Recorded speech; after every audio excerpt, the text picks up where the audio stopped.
Jadi Injil Matius dan Lukas keduanya menuliskan silsilah Yesus.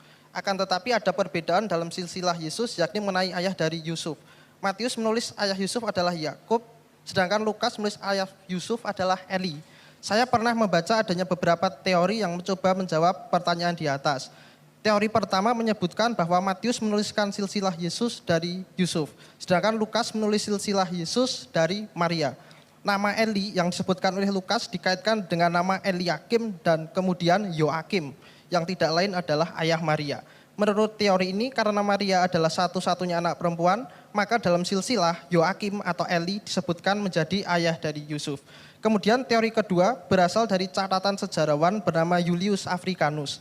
Ia menulis bahwa Matan, kakek Yusuf menurut Matius, menikahi Esta. Kemudian mereka memperanakkan Yakub. Setelah Matan meninggal, Esta menikah dengan Matat, kakek Yusuf menurut Lukas, dan memperanakkan Eli. Eli menikahi seorang perempuan, namun Eli meninggal sebelum memiliki anak. Menurut tradisi Yahudi, Yakub kemudian menikahi perempuan ini dan akhirnya memperanakkan Yusuf. Kemudian teori ketiga berasal dari catatan Santo Agustinus. Dia mengatakan bahwa Yusuf memiliki ayah kandung dan ayah angkat.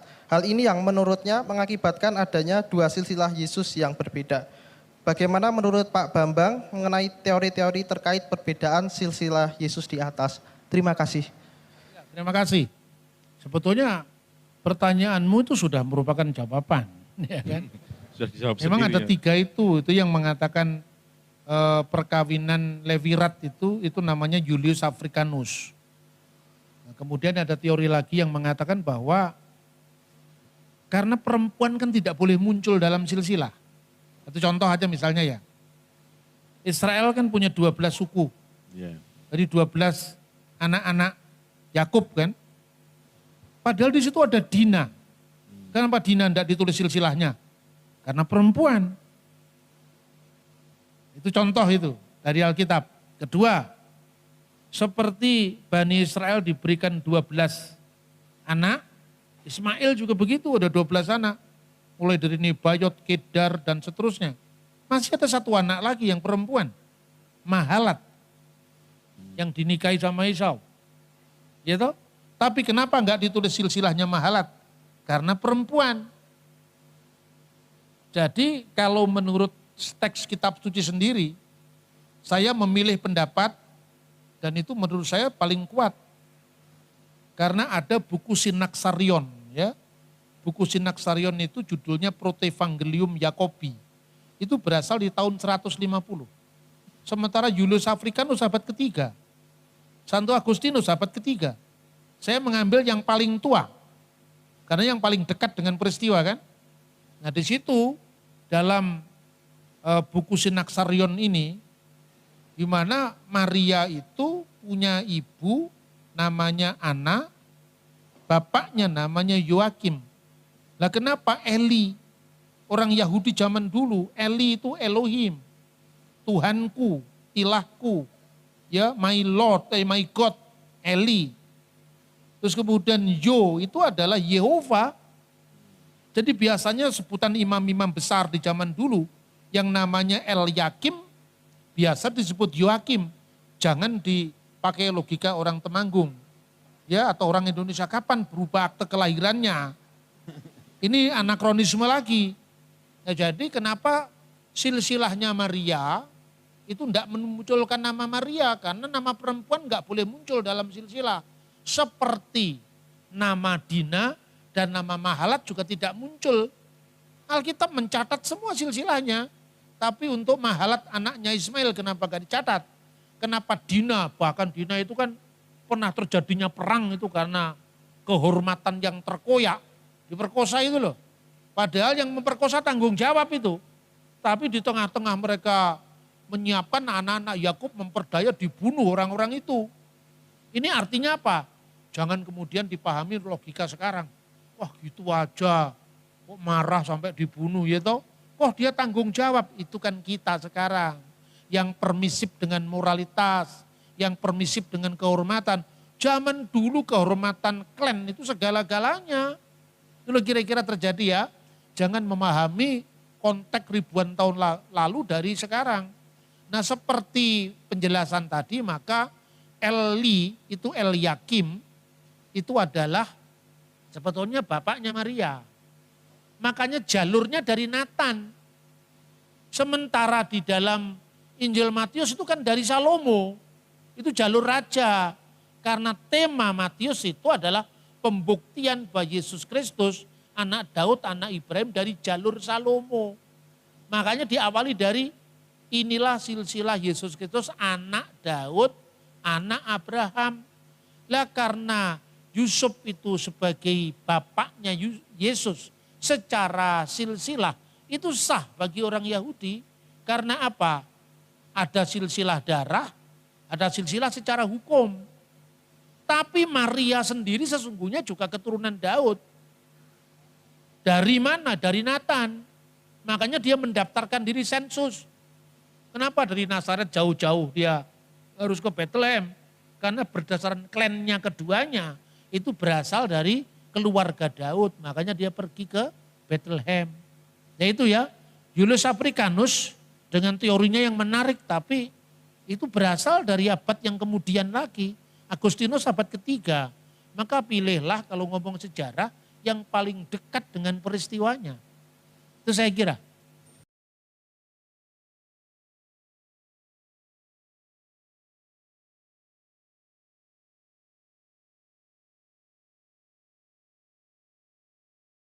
Saya ingin bertanya 1 Korintus 14 ayat 22.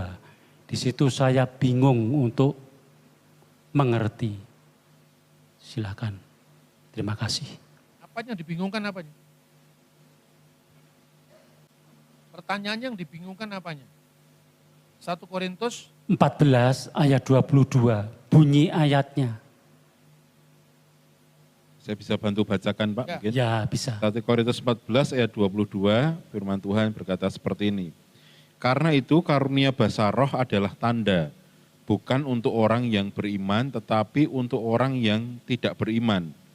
Sedangkan karunia untuk bernubuat adalah tanda, bukan untuk orang yang tidak beriman tetapi untuk orang yang beriman. apanya yang dibingungkan sekarang pertanyaan? Ya, yang dibingungkan Yang apanya? dibingungkan yang mana? Tanda. Tanda ya, tanda. Ya. Tanda artinya Tanda bukan untuk orang yang beriman. bukan untuk orang yang beriman tapi untuk orang yang tidak beriman. Ya, Ada enggak orang Kristen yang tidak beriman? Ada kan? ada. Secara lahiriah Kristen, tapi dia tidak percaya dengan karunia-karunia Roh Kudus kan ada. Maka Tuhan memberi tanda karena waktu itu ya di Korintus itu ada praktek agama misteri. Agama misteri itu kalau dijelaskan seperti saya, nggak akan paham mereka. Karena yang mereka persoalkan bukan sejarah, bukan peristiwa historis, tapi tanda-tanda ajaib. Tuhan memberikan tanda untuk menghadapi kelompok-kelompok agama misteri ini yang waktu itu sangat kuat sekali. Makanya kira-kira pesannya begini, orang Kristen itu jangan hanya mengandalkan otaknya saja, turun ke bawah. Alami Tuhan langsung. Bahwa Roh Kudus itu bisa menjawab termasuk apa yang kamu ragukan dalam imanmu sendiri. Mungkin kita menerima dari aspek yang sifatnya ilmiah, tapi konteksnya ternyata tidak masuk karena apa? Anda ngomong kepada orang yang tadi tanya tentang matinya Yudas kenapa berbeda, itu jawaban ilmiah. Tapi kalau Anda mau tanya, Pak, saya malam itu mimpi begini artinya apa? Kira-kira jawabannya apa coba? Beda kan? Satu itu pengalaman iman, satu pengalaman intelektual. Pengalaman iman itu lebih berangkat dari sifatnya personal. Nah Tuhan memberimu pengalaman personal lewat karunia-karunia Roh Kudus itu. Jadi seperti itu makanya untuk orang beriman ya dan untuk orang beriman dan tidak beriman itu mendapatkan porsinya masing-masing. Nah sekarang kalau untuk nubuat adalah tanda, sama dengan tanda. Bukan untuk orang yang tidak beriman, tapi untuk orang beriman. Karena itu meneguhkan jemaat. Kekristenan itu seperti apa nantinya, kira-kira seperti itu. Lah bagi orang yang di luar, Anda mau ngotot tentang nubuatan Daniel 7 kali 7 masa, coba di luar orang tanggapannya apa? Ah apa itu kan gitu kan. Nah maka terlepas dari semuanya itu, berikanlah firman kepada mereka yang memang cocok. Apa yang dibutuhkan orang itu. Makanya kadang-kadang banyak sekali dalam pelayanan kita salah terapi. Terapinya saya pernah gitu. Salah terapi itu ya pernah. Tidak benar terus saya. Suatu saat ada orang meninggalkan Kristus.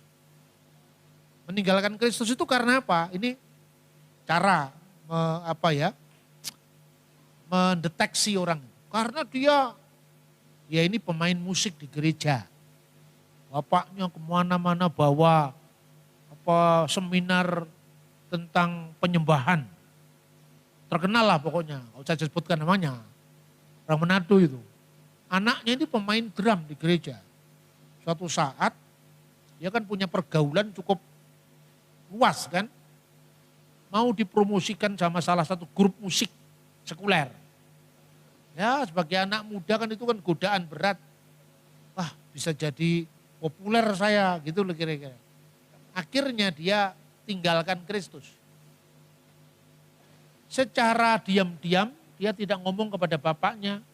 Namanya sudah diganti. Diganti dengan nama yang lebih berbau Arab gitu ya.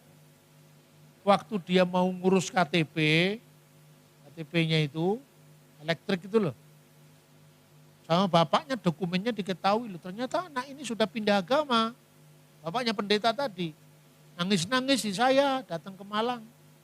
Gimana Pak? Lah sekarang saya tanya ini terapinya saya benar. Kenapa anakmu itu begitu mudah meninggalkan itu? Itu Pak ini chattingan dengan saya begini. Dia katakan katanya nubuat di dalam kitab Yohanes itu bahwa Yesus akan mengutus Parakletos itu bukan Roh Kudus, tapi itu nabi akhir zaman, ya, seperti itu. Dan yang benar itu bukan Parakletos tapi Perikletos. Ulangan pasal 18-15 itu nubuat untuk nabi akhir zaman, bukan Yesus itu. Yang gitu-gitulah tema-tema yang sering itu. Lalu dia bilang anak itu sekarang di mana? Di Surabaya Pak, bawa ke sini. Datanglah ke Malang. Datang ke Malang itu kira-kira udah jam 10 atau jam setengah 10. Langsung saya layani. Saya ajak masuk ke perpustakaan saya. Nih kamu lihat. Ini mulai dari Kodeks Vatikanus dari tahun 350. Itu ada yang kamu persoalkan itu. Kamu baca Perikletos dari Ahmad Didat toh? Iya Pak betul. Oh, Bapak tahu. Loh kamu baunya aja sudah tahu kamu baca apa. Ini loh. Nih kamu lihat ini tulisan dari tahun 350. Kan saya punya dokumennya semua itu. Kamu baca, saya nggak bisa baca Pak. Kamu belajar fisika, kimia, matematika enggak waktu SMA? Belajar ini huruf apa? Alfa. Dia tahu kalau alfa. Ini para atau peri, para itu sudah tahu kamu. Mana ada yang dikatakan ada Perikletos. Perikletos artinya penghibur terpuji. Dari penghibur jadi terpuji itu namanya Nabi Muhammad. Mana enggak cocok saya bilang. Semua kan bisa di cross check. Ulangan pasal 18 ini coba. Teks aslinya gini Pak, lu enggak usah kamu ngomong teks aslinya. Saya sudah hafal saya bilang. Ini kan yang gue maksud kan. Coba ke Arabia saya tanyakan. Nabi artinya apa? Nabi Pak. Mikir bika di tengah-tengahmu. Di tengah-tengah siapa ini? Di tengah-tengah Israel. Wong itu konteksnya Taurat kok. Pada Musa. Me'aheka di antara saudaramu. Coba kamu baca ayat 1 dulu. Imam-imam Lewi, suku-suku Lewi. Jadi mu di sini ada mu Israel secara luas dan mu suku-suku. Musa dari suku apa? Lewi. Yesus dari suku apa? Yehuda kan cocok ini saya bilang. Mana? Semua itu sampai kira-kira jam setengah 12 atau apa itu. Terus saya tanya, gimana? Ya Pak, sementara saya sudah tahu. Sementara, tapi dari matanya saya belum yakin. Kemudian bapaknya ngotot, Pak saya ajak pulang, jangan, saya bisiki. Saya ada rumah pemuritan di sini. Dia bisa tinggal di sana. Besoknya saya ada kelas pemuritan di Malang waktu itu. Ikut langsung kelas pemuritan. Dia bilang. Udah ikut kelas pemuritan. Malam itu ada pendeta GBI dari Salatiga sedang ikut pemuritan. Saya ngomong sama Pak Pendeta, Pak Pendeta tolong ya titip ini anak muda ini. Siap Pak? Saya ajak ngobrol terus. Habis itu kira-kira seminggu kemudian, dia sudah diajak kesaksian di salah satu gereja Pentakosta Tabernakel. Dia kesaksian di situ. Saya selama ini salah belajar dari seorang guru. Jadi artinya apa? Dia memang polos, utuh. Secara intelektual pergumulannya. Nah ini kalau urusan nubuat kan gak cocok yang begini. Ini pembuktian. Ya toh? Akhirnya sudah. Apa itu sudah selesai belum? Saya tanya. Dia umur berapa sekarang ini? Sudah mau masuk perguruan tinggi. Belum dibaptis? Belum.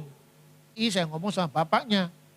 Tolong dia segera dibaptis setelah saya kasih pemuritan selama 2 minggu. Siapa? Dikasih ke seniornya yang lebih dari dia, dibaptis. Setelah dibaptis, sebelum dibaptis, saya ajak dia pelayanan ke Blitar. Waktu ada pelayanan Natal di salah satu panti asuhan saya ajak. Ngobrol di tengah jalan, dia cerita, Pak, dulu waktu saya berguru sama guru saya diajari lihat malaikat, Pak. Kaget saya, gimana cara lihat malaikat? Lucu-lucu ini. Disuruh saya merem, Pak. Nanti pertama itu warna merah. Saya bilang, oke. Nanti suatu kalau sudah ketemu warna hijau, itu ketemu malaikat, Pak. Ini bukan guru mengatasnamakan agama tertentu loh ya. Saya enggak, jangan disalahpahami, saya bilang apa. Itu bukan ketemu malaikat, Mas, kalau warnanya hijau. Itu mau ketemu buta hijau kamu itu, saya bilang. Cuman saya guyonan saja. Nah ini wajar loh, kalau ngomong warnanya itu merah, ya otomatis merem sini situasinya masih terang. Nanti semakin lama kan awal-awal hijau, ireng dulu hijau. Masa gitu malaikat, itu pengalaman subjektif.